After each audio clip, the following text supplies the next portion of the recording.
Welcome to Tilly's Trans Tuesdays. We've got lots more data to discuss this week as we wrap up talking about the 2022 U.S. Trans Survey results, Part 2.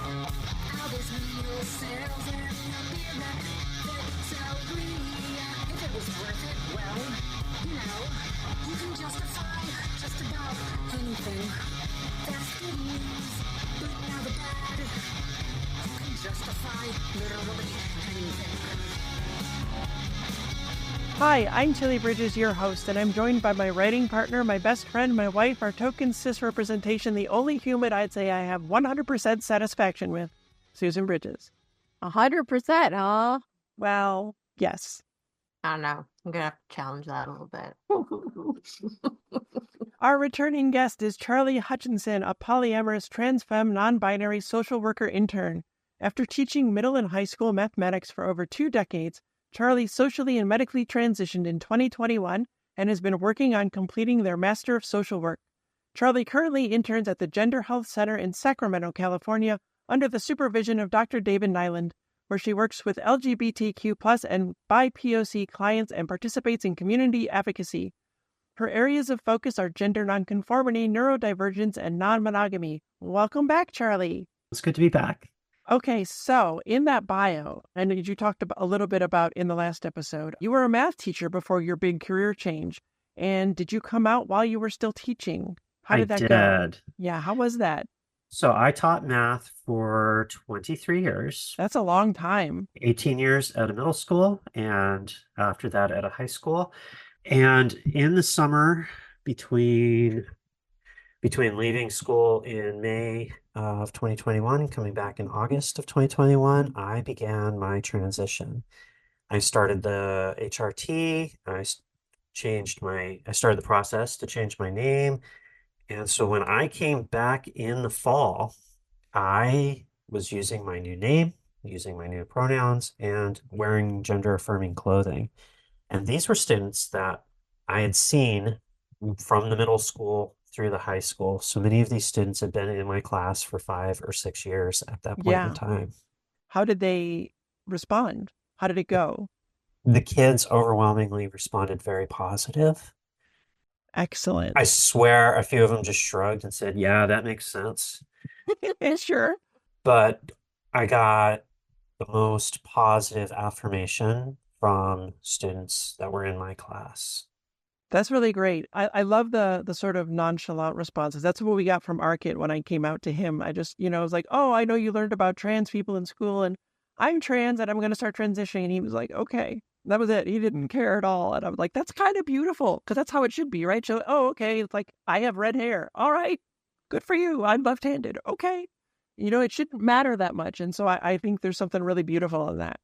I love the representation I was able to provide. Yeah. Although I wasn't able to talk about myself or that aspect of myself to the students, I was still there going through that process in front of them. I had one student come up to me later and tell me that it was so wonderful just to see that transgender people could experience joy. That yes. they had never been able to experience that aspect.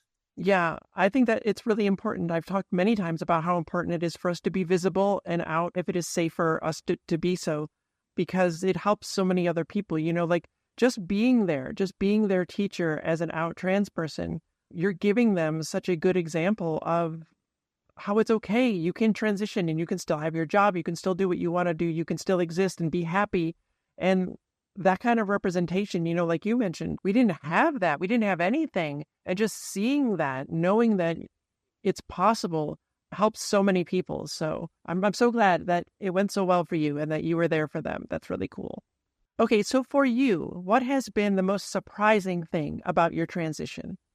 I consider my transition a singularity point in my life. There Okay. is no way I could have predicted where my life was going to go after that point in time. Sure.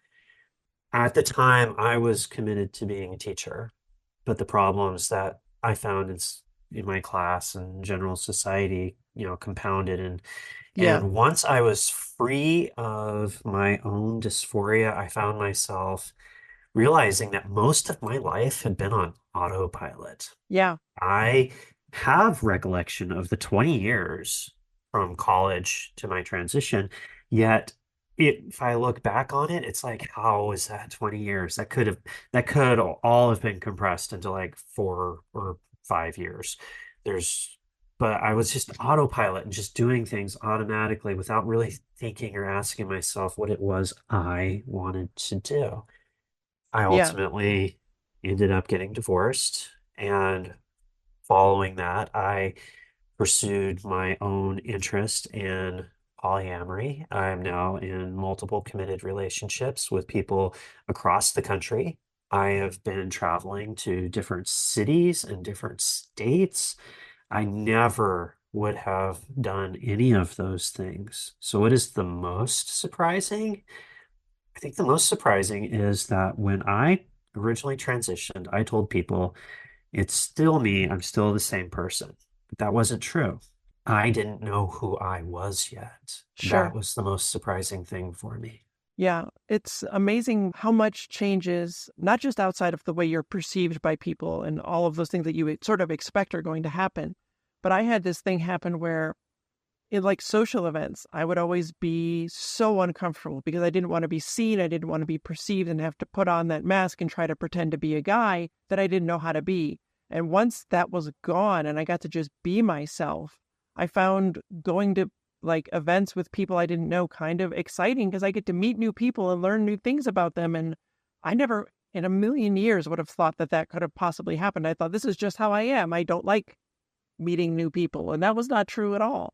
So you just never know. Same, Yeah. same thing, exact same thing. It was like, oh, hey, I'm actually extroverted. Who knew? Yeah. It's a little bit of a surprise. I know that took you by surprise too. You were definitely very different. Oh, yeah. I was It also changed like the whole dynamic of our relationship too. well, sure. But that's a totally different topic. I guess it probably is. Okay. So if you had one piece of advice for people who were just starting their transition, what would it be?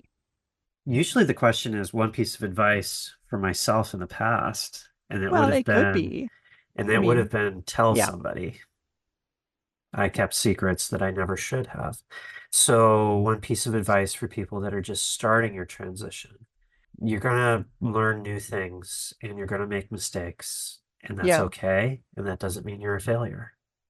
Absolutely. It's a journey and it's a process, and you're learning as you go. You don't know, right? I mean, just to use myself as an example, as a trans woman, like cis women have their entire lives to figure out how to be the kind of woman they want to be. And I was trying to speed run it in a year, and it's like, I'm not going to figure it out that fast. It takes time to figure out who you are and who you want to be. I abused the Amazon return policy so badly. Yeah. You do what you got to do. I mean, they deserve it. It's fine. Okay. Oh, and I forgot to ask this last episode, so I want to be sure that I get it out there now. Where can people find you online if they would like more of Charlie after listening? So I do have a media presence on Instagram and Facebook. On Facebook, it's just my name, Charlie Hutchinson. Instagram, it's at C_T_Hutchinson. Everything's set to private to keep boundaries Sure. between myself, my students, and the clients I work with. But feel free to send me a DM if you'd like to add, and I'll bring you in. Excellent. They should, folks listening, because I love your posts. They're so joyful, and I love seeing your smile. It brings me happiness. So, I gotta look you up on Instagram. all right. And I used to run my Instagram as a nature blog back before I Oh, transitioned. wow. Wow. So if you go scroll back through my Instagram, there's like hundreds of pictures where I don't appear in them at all. You can clearly see where my transition happened because it goes from pictures of birds and plants to pictures of me. Oh, yeah. I was kind of, okay. Folks listening can't see the look that Susan was giving me. Yes. Okay. But now you're like recognized everywhere, Yes. which is actually convenient for me because I don't like to go up to people. So now they come to us because they recognize Because me because I post so many selfies. Like, oh, it's Tilly. Yeah. Yeah. Okay. I remember one of your yeah. posts was every trans selfie is an act of defiance. Yes, it is. And I loved that. Thank you. I every once in a while I post one where I say that again because I want to remind people that it is, it's about seeing ourselves for the first time in our lives and celebrating that and showing that joy for the other trans people out there who need it. But it is an act of defiance, of resistance in a society that wants trans people hidden and gone and in the shadows, and to say, no, I'm here and I'm happy to be me and you're not going to stop me. So yeah, it's a big middle finger to transphobes every time we post one. I love that. So That's a good thing. yeah, They deserve all the middle finger. So they do. I mean, I've only got 2, but every selfie's an extra. So Yeah. now there's like thousands. that's right. Okay. Perfect. All right. If you missed last week, definitely start there to learn about why this survey is so vital and the importance of it being conducted by trans people. That was episode 69. Nice. Nerd. Okay. Back into the results. Only 36% of adult respondents said that all of their immediate family knew that they were trans and were supportive. 31% said they were very supportive, and 28% were neither supportive or unsupportive. While that last category isn't great, it's not awful. And it backs up what I've been saying for years. The transphobes are just a very loud, tiny minority. However, things get a lot more grim when you look at minors, where coming out means they're still legally under parental control. Among 16 to 17-year-olds who took the survey, only 44% had supportive immediate families, and 29% had unsupportive or very unsupportive environments. The propaganda war on transition care for kids is obviously taking its toll. Those kids deserve so much better. And if you don't understand how safe, tested, and needed that care is for kids, there's no surgeries, damn it. See the Trans Tuesday on trans kids and the intake exam at tillystranstuesdays.com. I do a lot of work with trans youth, Yeah. and that is the number one thing we talk about in sessions is unsupportive family, unsupportive environment. A lot of these kids are out with their family, and then they go to school, and their school policies, force teachers to dead name kids in the district that I live in. There's parents that I know that are moving their kids to different school districts just to avoid the policies that are being enacted around where I live here. The state is currently suing some of the school districts right here. And I have clients who are not out to their parents. They've gone through the process of acquiring HRT. They're self-dosing. They're not out to their parents. I've heard one use the phrase boiling the frog. Like the changes are so subtle on a day-to-day basis that the people that they're living with don't notice that they're actively undergoing a medical transition. And there is so much fear about, these are irreversible, permanent changes. What if they regret it? I regret going through male puberty. Exactly. Those were irreversible medical changes that I can't undo. Yeah. So, Yeah, that's the thing I think that so many people don't get about that, irreversible changes is that's going to happen to our bodies one way or the other, from one puberty or the other. And so for kids, all they're giving them are the puberty blockers that pause it. And so then no changes will happen. And then they can stay on those and add other hormones if they feel ready, or they can stop them and puberty proceeds as their body normally would on its own. They're used in cis kids for decades and decades, totally safe, who have precocious puberty, to just stall it for a little bit. That's really how you know that the transphobes out there really do not care, because there is actually an answer to every one of their questions. They just continue to wallow in their own stupidity. Right. And they'll keep using the argument. We need to let, they're delaying the age of, we should let them decide at 25. We should let them decide at 30. But we should let them decide. We should let them take blockers until they have the decision capabilities to decide, because they're harmless. The changes are completely reversible. There is no long-term medical complication from taking blockers before the onset of puberty. And that gives these children the opportunity to make a decision, but rather these people passing these laws are trying to force the binary puberty onto children who are not ready for it. Yeah. And for cis folks listening, try to imagine, what the puberty of the opposite gender from you is like, and try to imagine your body going through that, the sheer body horror of watching it happen and not being able to stop it and hating every single thing it's doing to you. So it's so important that trans kids have access to those blockers. You're saving them from potentially a lifetime of pain and dysphoria and misery. It's so important. Okay. 11% of adults who took the survey who grew up in a home with family, guardians, or foster parents said that a family member was violent towards them because they were trans, and 8% were kicked out because they were trans. 5% of 16 and 17-year-olds who took the survey and grew up in a home with family, guardians, or foster parents said that a family member was violent towards them because they were trans, and 8% were kicked out because they were trans. Those numbers are slightly better than for the adults, but many of the adults who took the survey could have been 16 or 17 just a year or two ago, and the difference in percentages isn't exactly huge. 34% of respondents were experiencing poverty, over a third. 18% were unemployed, 11% said they were fired, lost a job, or were forced to resign due to being trans. 30% had experienced homelessness at some point. When we tell you trans people lose our jobs, when some people feel forced into sex work because they have no other options, when we tell you trans people have no money, this is what we're talking about. Basically, a third of us have been through this.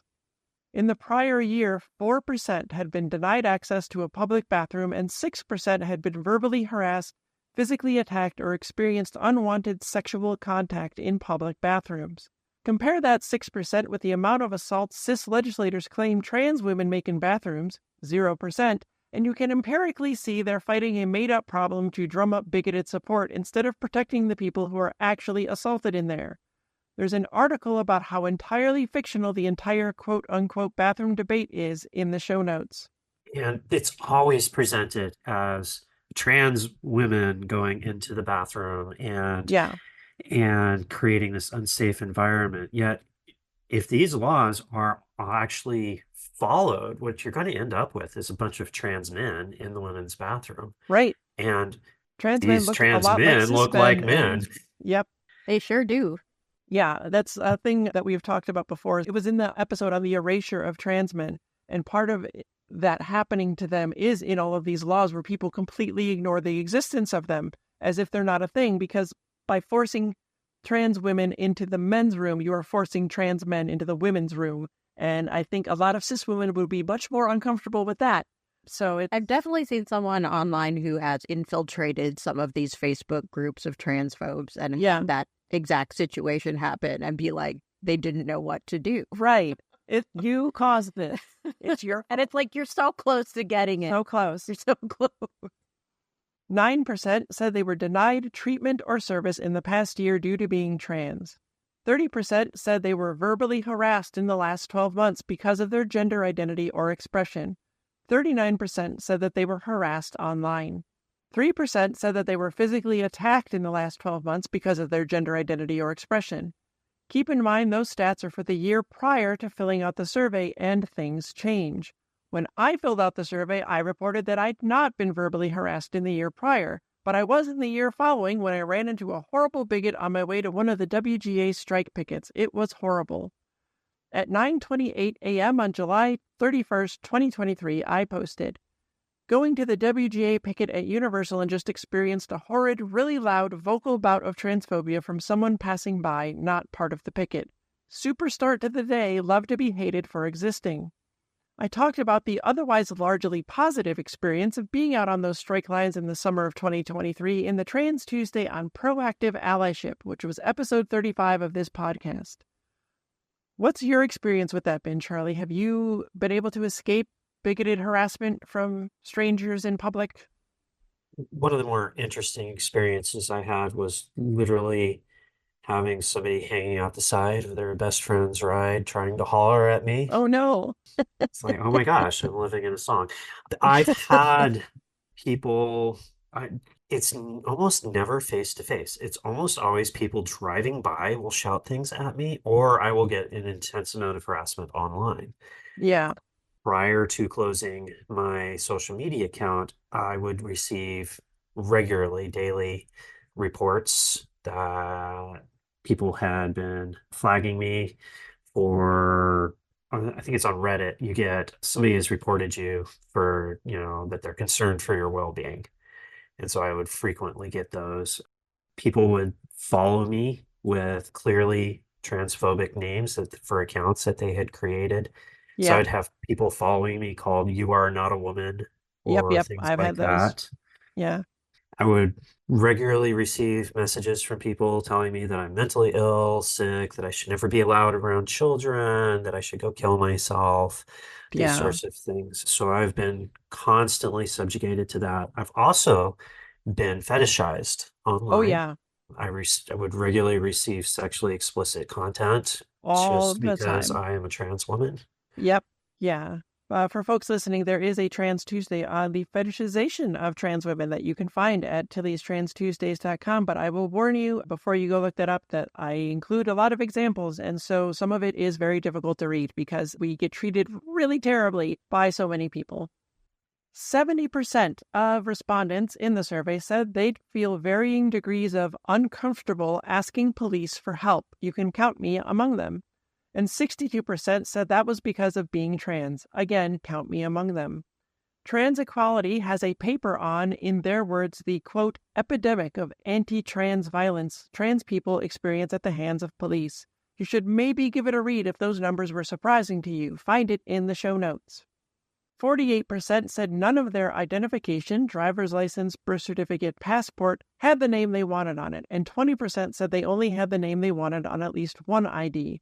Only a third had the name they wanted on all identification.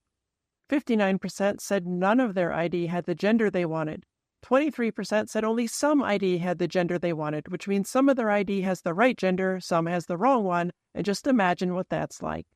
Almost half of us have zero identification with our true names on it, and even more have the wrong gender. Cis folks, try to imagine for a second what it'd be like to go through life with no identification that actually matched who you are. Because if you think that's not a problem, 22% of all respondents reported being verbally harassed, assaulted, asked to leave, or were denied services when they showed an ID with a name or gender that didn't match what people expected to see. Having the wrong ID when you have to show it forcefully outs us to whoever is looking at it, and that opens you up to all kinds of problems. This is something I work with a lot of people at my agency. I help them complete name and gender change petitions. Yeah. In California, at least gender is an attestation. If you go to apply for an identification, you get to choose what gender goes on that card. There is no legal requirement or process that you go through.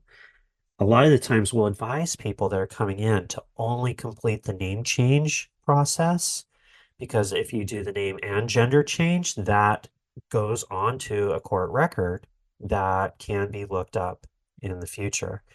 And so if you're only doing a name change, if they go and look that up, they'll see that they went through the process to get a name change, but it doesn't explain any more than that.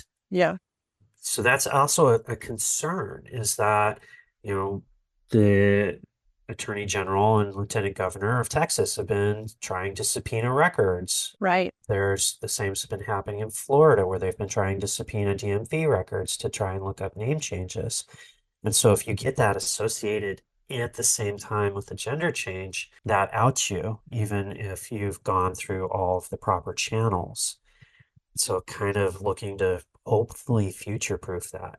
However, that's only in California. Other states have much more rigorous requirements. Some states you have to have completed a gender-affirming surgery in order to get your marker changed. And that's not something that everybody has access to or even wants to do. Right. only 20% of people that want to pursue gender affirming surgery have access to the financial means to do so. Yeah, it's not an easy thing for people to do. And it's goes back, I think, to the, transmedicalism issue of not every trans person wants those surgeries. And that doesn't mean that they're not the gender they say they are. And you should not be forced to get it in order to get that gender marker changed. So much of this country is so horribly hostile in that way. And being outed, like, can happen in so many ways, like, you don't even expect. Yeah. Like, just thinking, like, about, like, my own, like, every time the insurance changes, I have to prove I'm married to you. Right. Well, the marriage documentation is from Southern Indiana. I doubt very much I can change that. Yeah, they're very hostile to trans people. So I have to prove we're married and then provide the court order that shows you are the same person. And then I'm outed to them. And then you're outed. And that's going to happen every time, unless I'm able to do something about it, which I may not be able to do. Right. Even though you have your marker changes. You have your... Everything's been changed. Everything's been changed. For me. Except that. Except that. Yeah. 80% of adults and 60% of 16 and 17-year-olds who were out or were simply perceived as trans experienced mistreatment in school. That includes verbal harassment, physical attacks, online bullying, not being allowed to dress in the clothes they want, teachers or staff refusing to use chosen names or pronouns, or being denied the use of restrooms or locker rooms matching their gender identity. Again, the propaganda war being waged on trans kids is having real consequences, and we need representatives who are going to fight it.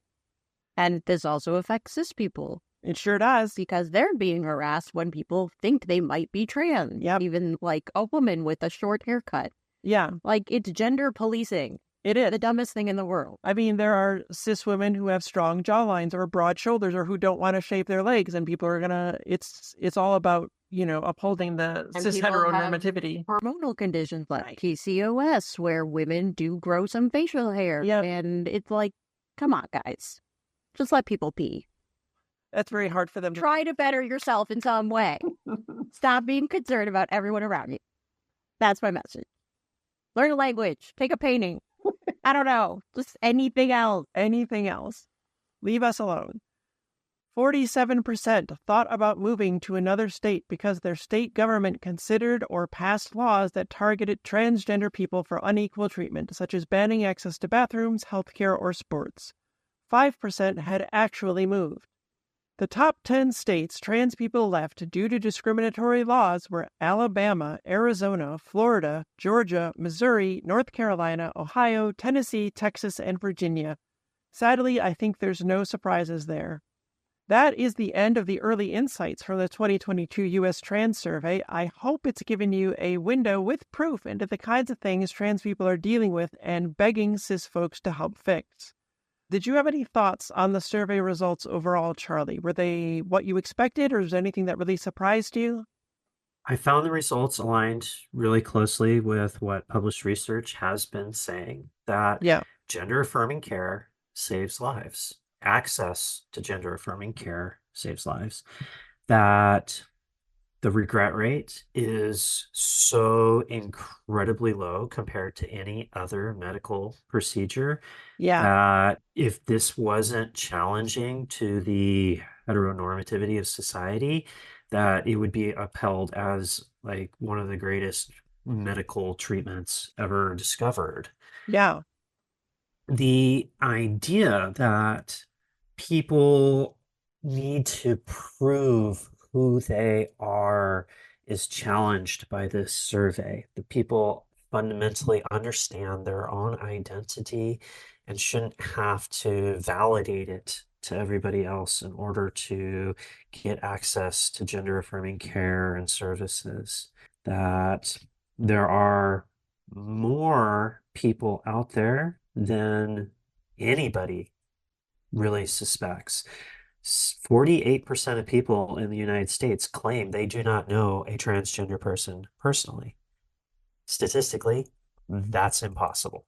Yeah. So what it means is that most transgender people are living a life where they're not able or secure enough to let other people they care about know who they are. And that is scary and frightening.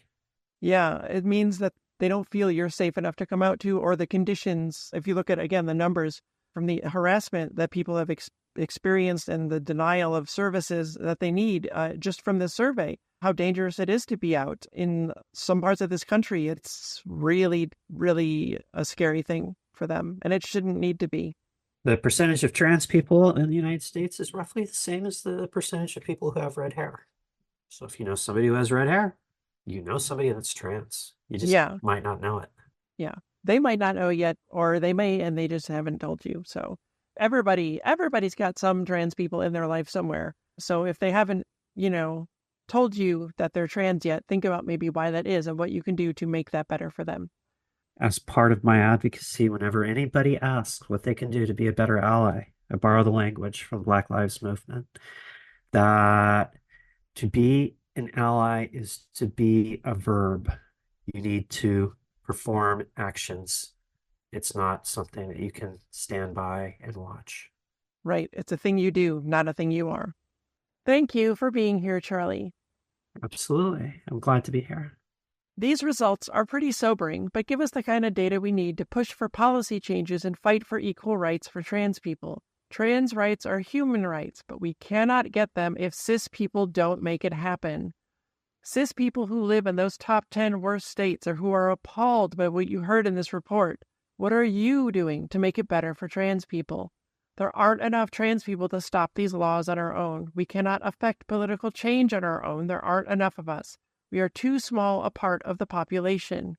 We need you, or nothing will ever change. Tilly Bridges, end transmission. Tilly's Trans Tuesdays is hosted by Tilly Bridges and Susan Bridges, with audio editing and sound mixing by Jillian Morgan. The Google Doc and social media versions of this week's topic and all past topics are available at TillysTransTuesdays.com. Special thanks to Daisy and Jane for the use of Sorry Not Sorry as our show's theme music. Please stop by and show your support at daisyandjane.bandcamp.com and soundcloud.com/daisyandjane.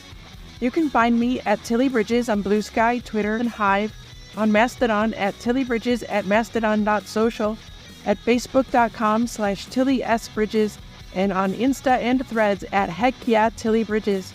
And you can find Susan on most of those at Susan L. Bridges. You can find Jillian at Audio Jillian on Blue Sky. You can join the Tillyverse Discord server by following the link at the very bottom of TillysTransTuesdays.com.